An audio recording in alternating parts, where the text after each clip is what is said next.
everyone, and welcome to the first episode of Women in Work, Why It Matters, brought to you by the International Center for Research on Women and Feminism in India. We are your hosts. I am Purnima, And I'm Nilanjana. and today we're going to be talking about the world of women and work. Nilanjana, this topic is actually personally very close to me because working really matters to me. I grew up watching my mother work, and she always encouraged me to work as well. Well, work for something that I'm passionate about. But surprisingly, teachers, neighbors, or even the parents of my classmates, and sometimes even our own relatives, would ask her, why do you choose to work, or why do you keep working? Your kids have grown up, so you should take care of your kids first. Of course, my father wasn't being asked the same question. I know, Purnima, and I can absolutely resonate with what you're saying because my mother was also a working professional, and she faced the same sort of questions. But very importantly, I had a couple of aunts. So one of my aunts was actually a widow, and another aunt was going through a very difficult marriage. And I do realize that the kind of work that they used to do not only brought in the much needed income, but it gave them a sense of confidence, a sense of independence, and a sense of dignity with which they were able to face a lot of the challenges in their personal life. So, for me, actually, from a very young age, work became something that one needed to have, not only because one was passionate about it, but because it gave one a sense of purpose and dignity. So, I just want to say that, I'm really excited to be hosting this podcast series because it talks about women and work. And this podcast series is part of the Rebuild COVID-19 and Women in the Informal Economy project of ICRW. The study is being carried out in Kenya, Uganda, and India by the International Center for Research on Women, that is ICRW, with the support from the Bill and Melinda Gates Foundation and the International Development Research Center, that is IDRC. With this study, we aim to understand how COVID 19 related health and economic shocks and the policy responses to them interact with the pre existing gender and other social norms to impact livelihoods, experience of gender based violence, and sexual and reproductive health outcomes for women who work in the urban informal economy. If you want to know more about the project, people, please visit our website. It's www.icrw.org/Asia. I also just want to say that given the context of the pandemic, the very definition of work has been rapidly changing in India and even across the world. So, this presents an opportunity and actually a great need to address the existing gender disparities and social norms that govern women's economic participation. This podcast series specifically aims to understand how norms have been dictating employment and work trends pre and post pandemic, the barriers to work and livelihoods for women, and the measures required to increase and expand the participation of women and girls in different spheres of work. So, join us as we navigate through the complex world of women and work and explore how to chart out a gender responsive recovery plan for building back a better world. Great. Purnima, I want to share with all of you that we have a fantastic guest with us today, and I'm really, really honored to have this opportunity of, sharing a discussion with her. So we have with us Ashwini Deshpande, who is a professor of economics and the founding director of the Center for Economic Data and Analysis at Ashoka University. She has been working on the economics of discrimination and affirmative action with a focus on caste and gender in India. She has published extensively, as you know, in leading scholarly journals, and we are really, really excited to have her with us. Welcome, Ashwini. Really look forward to a wonderful discussion with you. Thank you very much. It's a pleasure to meet both of you, and I'm very excited to be talking to you today. Great. So we just start then. I think right off the bat, what I would like to discuss is, despite more women and girls getting access to higher education, they are dropping out of the workforce in large numbers. And everybody has been raising alarm at this decreasing number of women in the workforce in our country. So, Ashwini, why do you think this is a cause for concern for our economy? Well, I'll actually step back a little bit and I will question the assertion that greater number of women are dropping out. So I have a paper, which is my latest paper with my PhD student at Ashoka, Jitendra Singh. And what we show in that paper is that uh, it's not that fewer women are working, it is that the opportunities for women to work are fewer. And this point has been made by others as well, which is that demand for female labor, for a variety of reasons, has not kept pace with the supply of female labor. So I know that the mainstream view is that women are just dropping out, they don't want to work, or they are not being allowed to work. But I personally have a different interpretation, and this is not just my argument. Many people have made this argument, which is it's the demand for women's labor that is a problem, not the supply of women's labor. That's a very interesting point you make, Ashwini.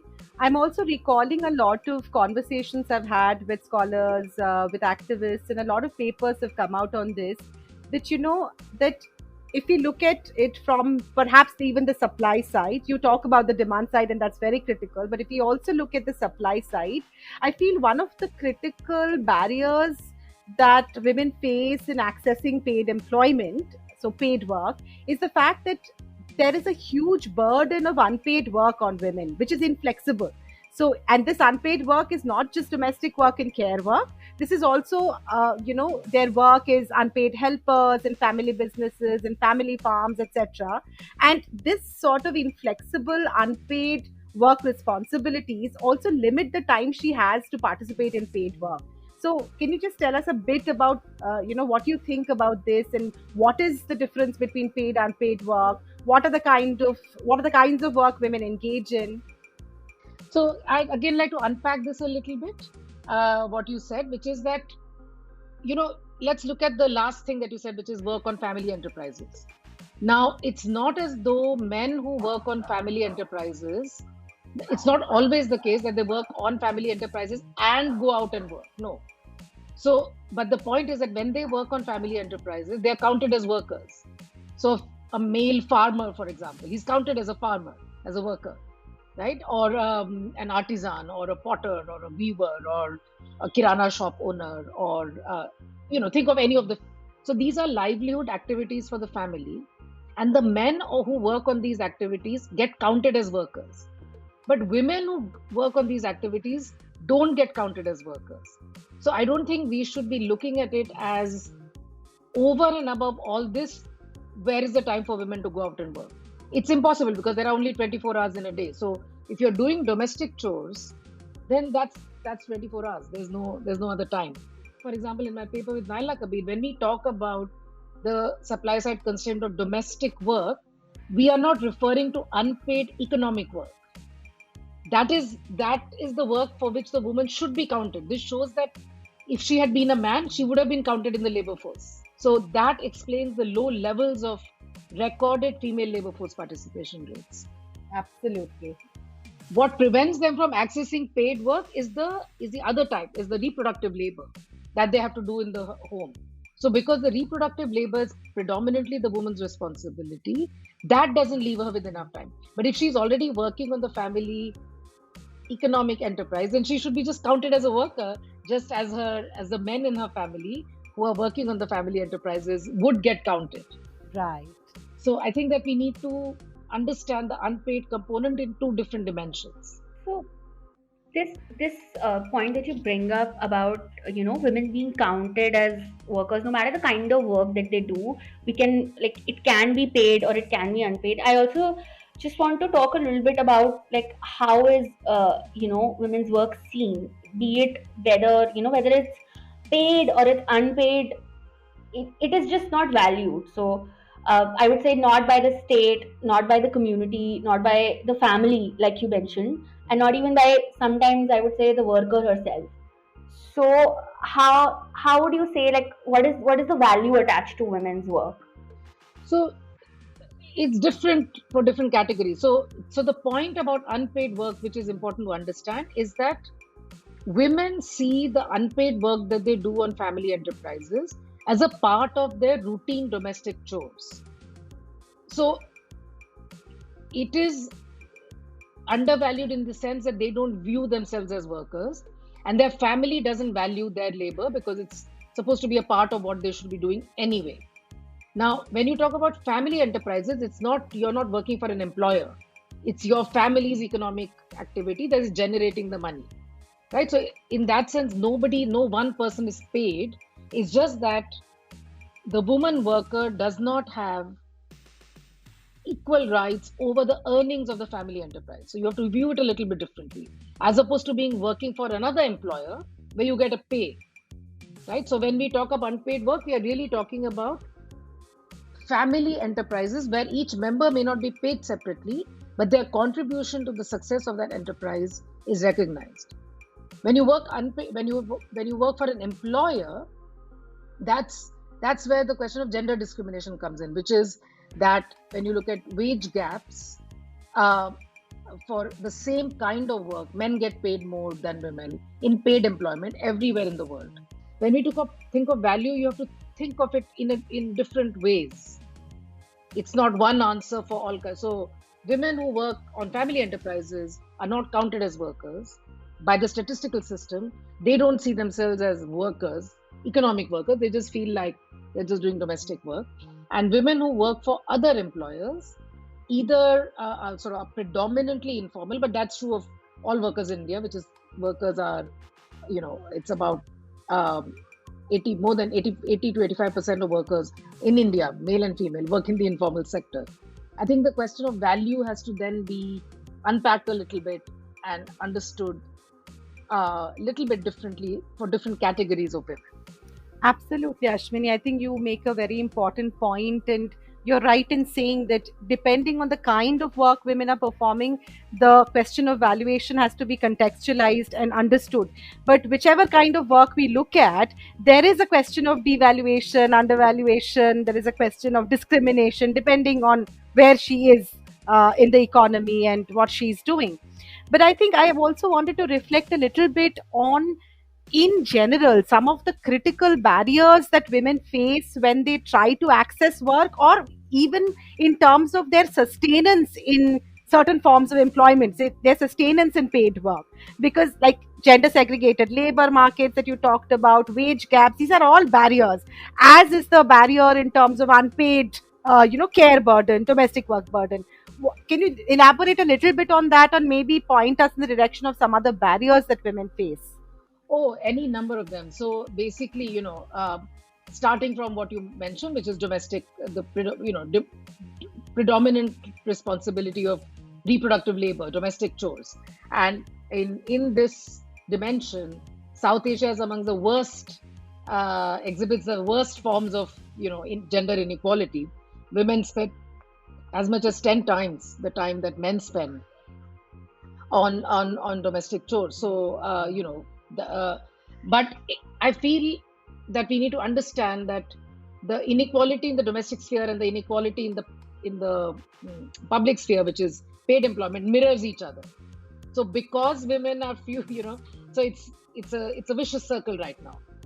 So women are not going out to work, so they're doing more work at home, and because they're doing more work at home, they can't go out to work. So where does this vicious cycle break?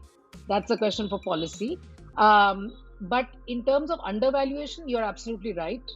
Whether it is the notion that if women do it, it must be easy, or or often even in upper middle class jobs, where the labor laws are, in the formal sector, for example, where you can't discriminate so openly on the basis of wages. So wages you may not discriminate, but women get saddled with a whole lot of other equivalent of care work in the office. So organizing birthday parties, reminders for somebody's wedding present, or social occasions, or Diwali party, Christmas party. So who are the ones who are so it's sort of an extension of the role at home. And even in a university setting, students, for example, are much more brutal when it comes to assessing female professors as opposed to male professors. So they are willing to take much more direct comments from male professors, but when female professors give a direct comment, the women are regarded as rude. She was rude. She didn't listen. Whereas if the male professor says, well, figure it out on your own, they take that as something that they, so there's acceptance of male authority in a way that there isn't an easy acceptance of female authority. And the same traits in a man are seen positively, that, oh, he's very ambitious, he's driven, he takes initiative. Whereas woman, she's aggressive, she's BIXXX, she's all kinds of things, So uh, women who speak their mind, women who speak loudly, women who have opinions, these are not traits that are considered feminine.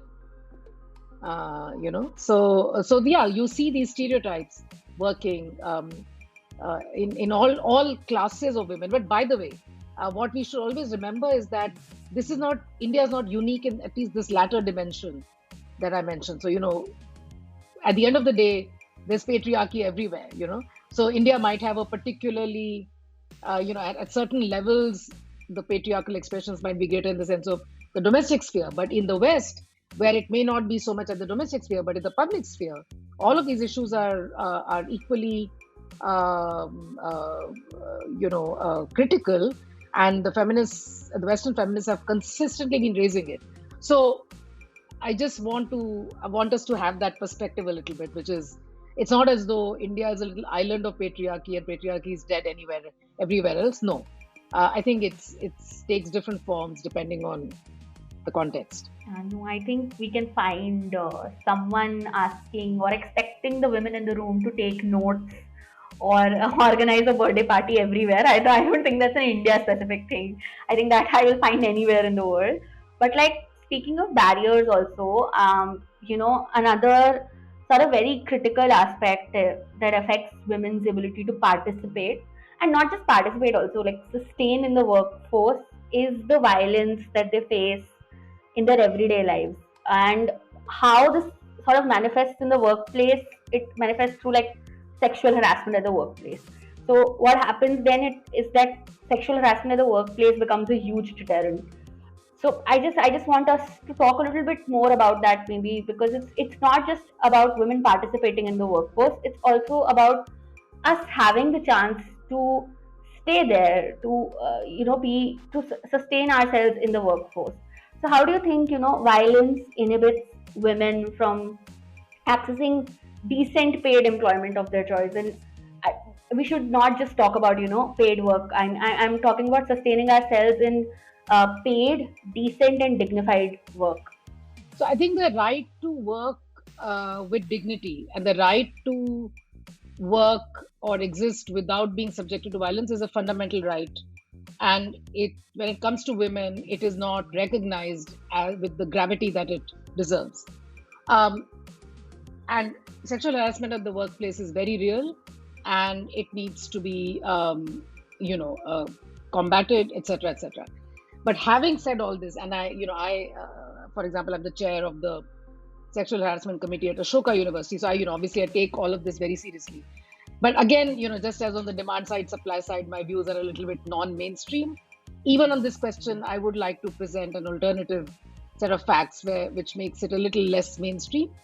So when you see the recorded decline, for example, in the female labor force participation rate in India, which started around 2011 a little bit, but basically from 2014, it's been a steady decline, right? So one argument I made already is that this is not number of women declining, it's the amount of work that women do in paid that's getting recorded as a decline. That's one story. The other is when you put this along with reported crime. So when you look at the National Crime Records Bureau data in India, at the macro level, I don't see any relationship. So the decline has been exclusively rural. Urban labor force participation rates have always been low, and they've stayed low. Relative to urban, rural were higher, and they have declined. Those have declined. Even within rural areas is the scheduled tribe women, the Adivasi women, whose work, amongst the social groups, that has declined. Now, is there any data to suggest that sexual violence at the workplace, or just in general, was disproportionately directed towards rural scheduled tribe women? I don't see that in the data at the national level. So That's one. The other is when we've looked at, along with Jitendra Singh, my student, we also did international correlations. The gender-based violence, intimate partner violence, again, is not exclusive to India. So you have, and in fact, in the West, it's much better reported because women, the systems of support are better. Women are able to go out and report, etc. So when you try to correlate incidents of crimes against women and their labor force participation rate, the correlation is really weak. So my submission is, again, I know it's not a popular view, but my submission is that there are two very serious problems, and they both reflect patriarchal societies, but one doesn't cause the other, unfortunately, or fortunately. I think that they both need to be looked at, and I think they are both expressions of patriarchy. So in a larger sense, of course, they are connected. But at least I have not found any immediate causal relationship between women. So, for example, in National Sample Survey data, women are asked, if there was work available close to near your home, would you take it up? There's an overwhelming response saying yes. The Naila Kabir and I, we did a primary survey in West Bengal in 7 districts. Overwhelming majority of women that we interviewed said, yes, we would like to work if possible. But they also report gender-based violence, right? So to what extent is gender-based violence a deterrent to accepting work? Of course, it can happen. I'm not saying that there could be women who would say, I would have worked, but I'm afraid of being violently attacked. Of course, that can happen. I'm sure that one can find cases like that. But on average, in the aggregate, in the macro picture, the correlation between the two is not as big as it is. As I'm sorry, I'm questioning many of the widespread beliefs, but that's... Ashwini, I think this is a very, very interesting insight. And perhaps what I think we would all perhaps agree with you, that it's not a question of correlation. It's not that because of violence, women are not entering paid work. And you've very importantly shown that statistics, for example, does not support this sort of a contention.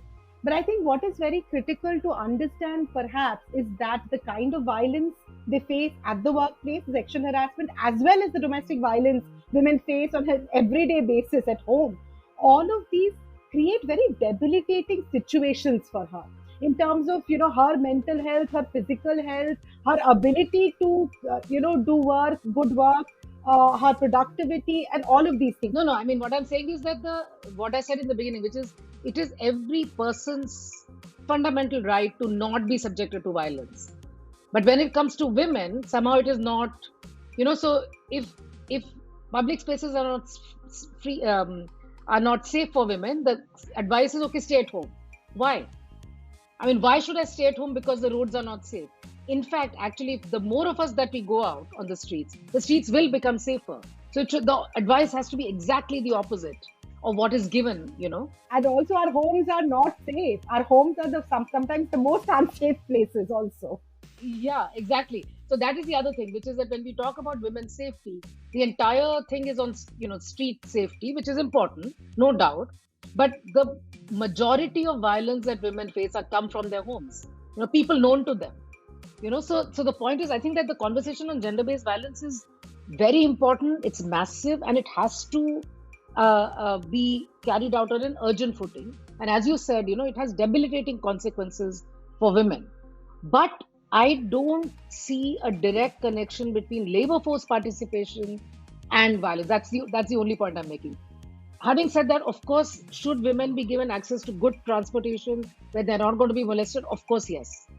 At the workplace, should there be structures in place that prevent them from being molested, or that they are able to report if they are molested? Of course, yes.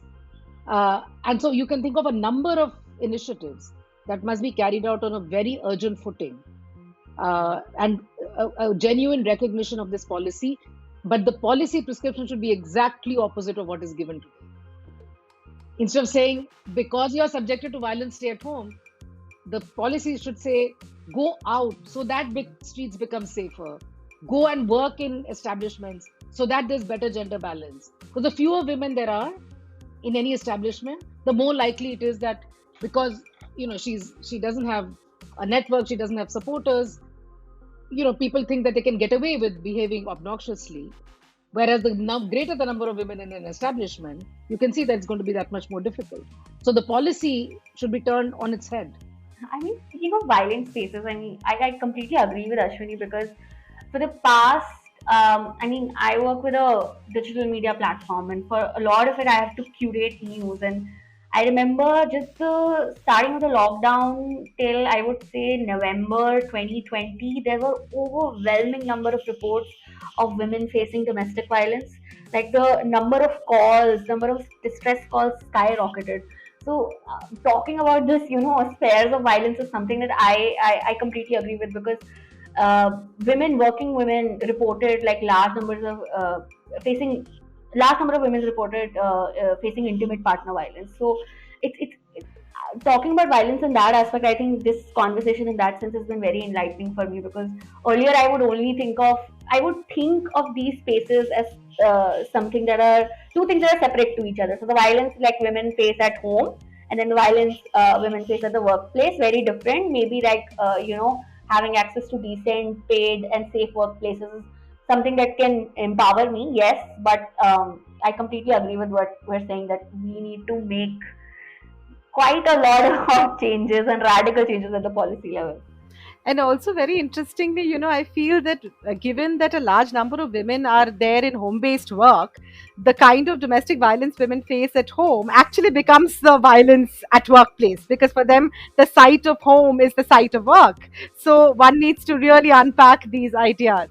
But I think, I mean, what we can say is that, as you pointed out, Ashwini, that the right to a violence free life is a fundamental right, as is the right to work. And when they come together, it creates an enabling space for women to work and to live with dignity. Let's put it there. But by the way, it has been a fantastic, fantastic conversation with you. And really, thank you so much. But I just want to quickly run through some of the key points and I think very, very interesting points that you raised. And I think one of the most important things that you said, what you began your conversation with, is that it is not that there are less women working, but there are less opportunities for women to work. So these are demand side constraints. So we need to create more opportunities for women to work. I think that stood out really importantly for me. And also the other question that women are working in different spaces, and sometimes yes, they are working on family farms, family enterprises, and the problem is that their contribution to that is not recognized. They are not counted as workers, while men who are working in similar enterprises are actually counted as workers. So the question is of counting, of valuation, and how do we value their contribution, and this not only at the level of family and community but at the level of the state. How do we actually accord that value? And also, I think some of the very important points that you have raised is when we look at barriers, we also have to look at different levels and of occupations, the particular context, the nature of work women do. So if we look at the paid work they are doing outside, yes, there would be wage gaps. There would be different occupations that men or women are working in. So occupational segregation in the same occupation, they would be at different levels, and that would entail different kinds of discrimination. And also for women who are working as unpaid helpers in, say, family farms, family enterprises, it is the question of not having equal right over the income that is generated through that family enterprise. So they are contributing, but they are not actually, in that sense, having the equal control over the incomes, the returns from that work. I think that is a very, very critical point. And I think another very important point that stood out is the vicious cycle that you talked about. Because women are working at home, especially in the unpaid care and domestic work segment. Therefore, they are not being able to step out and do paid work. Again, because they are not stepping out to do paid work, therefore, that entire burden of unpaid care and domestic work is falling even more on her shoulders. So that creates a vicious cycle, and we need to be able to step out and break out from that vicious cycle.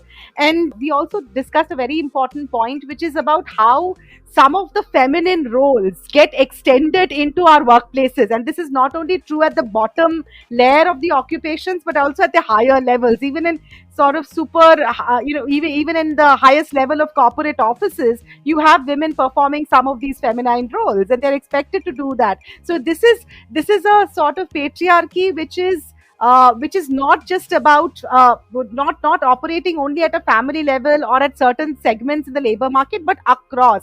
And I think the state, the markets, all of them participate in what we call perhaps public patriarchy, if we may use that term.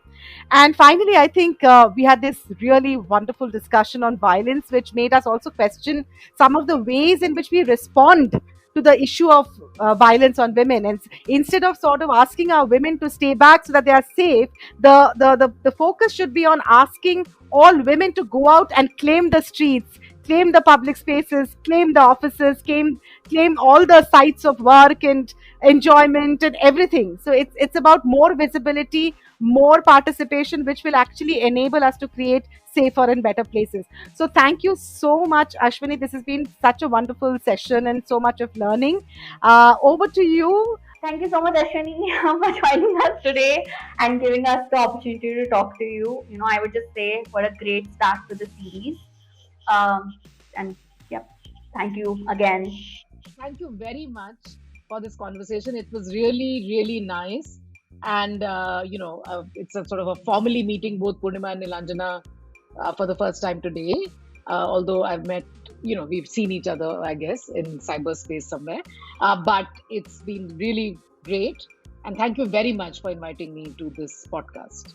It was great having you. And to our listeners, I just want to say that if you like this episode, please do subscribe to Women in Work, Why It Matters on your favorite podcast streaming platforms. We'll meet you again in the next episode where we will talk a little bit more about paid and unpaid work specifically and find out if domesticity and domestic work really are that different. Um, this podcast is brought to you by International Center for Research on Women and Feminism in India. You can find more about ICRW's work on their website, that is www.icrw.org/Asia, and find them on Twitter and Facebook at ICRW Asia. You can also find more about FII on www.feminisminindia.com or follow FII on Twitter, Facebook, and Instagram at Feminism in India. And if people want to know more about your work, Ashwini, where can they find you online? How can they know more about your work, read the fantastic research that you've done? I'm on Twitter, so you can follow me on Twitter. My handle is at AshW, so it's one word, capital ASHW, Deshpande with the capital DESHPANDE. So at AshW Deshpande. That's my Twitter handle. I tweet about my work and also SIDA, which is the center that I'm the director of at Ashoka. SIDA also has a Twitter handle at SIDA Ashoka. And the SIDA website, which is www.sida.ashoka.edu.in, has all the data narratives where most of us, and I particularly, my research, I make popular short data narratives and talk about that. Of course, you can visit my Ashoka web page where the longer papers are there. So you can engage with in any form. But do follow SIDA on Twitter, and you can watch out for me also on Twitter. I'm not on Instagram, so that's just Twitter. Yeah, that's fine. I think it's somewhere you don't want to be. We are addicted. But to everyone listening, you'll also find all of these links in the description. So don't worry about it. Don't worry about finding them online. Again, great talking to you, Ashwini. Hey, let me also say bye. Nilanjana has to say bye. Yes, thank you, Ashwini. It's been a great journey with you. Thank you.